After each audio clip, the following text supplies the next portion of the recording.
किसान भी तो ये किसान कभी भी कोई किसान ऑर्गेनाइजेशन तीनों बिलों का विरोध नहीं कर रहा है। सिर्फ वो सिक्योरिटी मांग रहा है जो आपने कंज्यूमर को दी है। सिर्फ मैं वही मांग रहा हूं, अभी मुझे सिक्योरिटी दी जाए।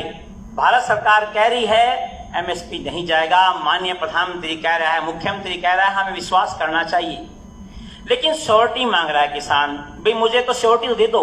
रही बात सरदाना जी की, मैं सरदाना जी से पूछना चाहता हूं कि वेजिटेबल्स फ्रूट्स जो हैं ठीक है उगाओ, हमें क्या पड़ी हम क्यों उगाएं, हमें वो भाव तो हमें वो आमदनी तो मिले।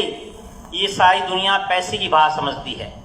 अगर आपकी जेब में सब्जी बेचने से पैसा गेहूं और धान से आओगा तो बोले कुत्ते ने नहीं पाल रखा हूं मैं सब्जी और गेहूं और वो लगाऊंगा। तो इन चीजों पर ये सेफ गार्ड मांग रहे हैं। कोई अगर मान ले क्यों आप किसान को अगर ये मिल गया कि भाई सब्जी लगाने में या दूध बेचने में या मछली पालन में या मुर्गी फार्म में पैसा ज्यादा है तो सरकार की एमएसपी कोई नहीं मांगेगा। क्या जरूरत है मांगने की एमएसपी। तो मैं हाथ जोड़ के निवेदन करता हूं, हम तीनों एक्ट के साथ खड़े हैं, सरकार के साथ काम करने के तैयार बैठे हैं। इतना ये जो नदी चल रही है ना, जिस पे हमें चलाया है, जिस रोड पर सरकार ने हमारी 4 पुस्तों को चलाया है, वो हमारे खून में रम चुकी है।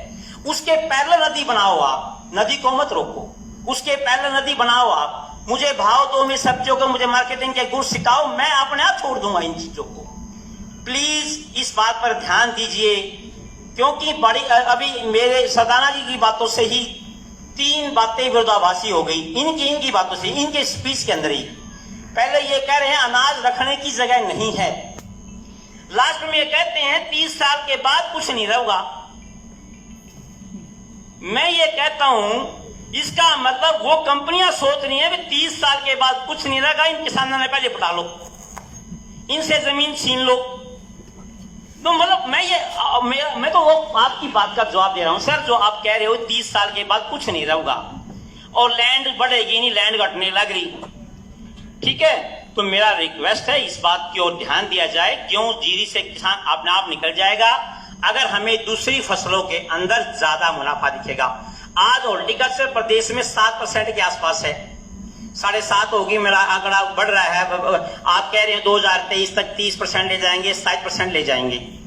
पिछले दिनों माननीय मंत्री जी ने भी देखा है, माननीय मुख्यमंत्री जी ने देखा है, हमारे डीजी हॉर्टिकल्चर साहब जो काफी दिन रात किसानों के साथ काम लगे रहते हैं, इन्होंने भी देखा है टमाटर का क्या हाल हुआ था।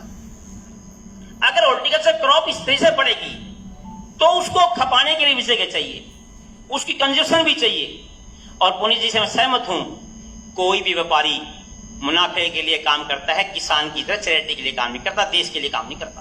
पहले कंपनी के लिए काम करेगा, वो उसका मैनेजर कंपनी के लिए काम करेगा, देश के लिए काम करेगा। किसान देश के लिए काम कर रहा है, मैंने सरप्लस कर दिया देश। तो मैं आपसे हाथ जोड़े कहता हूं, कोई विरोध नहीं कर रहा, कोई विरोध नहीं कर रहा। जब माननीय मंत्री जी, मुख्यमंत्री जी, प्रधानमंत्री जी कह रहे हैं एमएसपी खत्म नहीं होगी, जब लाला खूबी नू कह रहा है अगर मंगू ने 500 देने, मेरे मंगू भी कह रहा 500 देने मन है, फिर लिखत में के जवाब वही बसाइन करने में क्या दिक्कत है।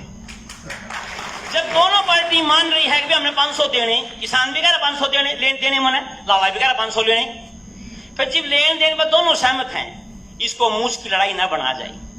माननीय प्रधानमंत्री सामने भी निवेदन किया जाए, हाथ जोड़ के प्रार्थना आपसे, आप हमारे प्रदेश के नुमाइंदे हो, हमारे देवता समान हो हमारे लिए, और आपकी ईमानदारी पर और मंत्री जी की निष्ठा पर किसी को कोई संदेह भी नहीं होना चाहिए। लेकिन फिर भी ये बच्चे आपके, इनके मन में संशय है, संशय ये पक्की संशय है, ये झूठी संशय नहीं है, क्योंकि कॉर्पोरेट कभी किसी के देश की भलाई के काम करता, पहले कंपनी फिर देश, किसान के लिए पहले देश फिर अपना।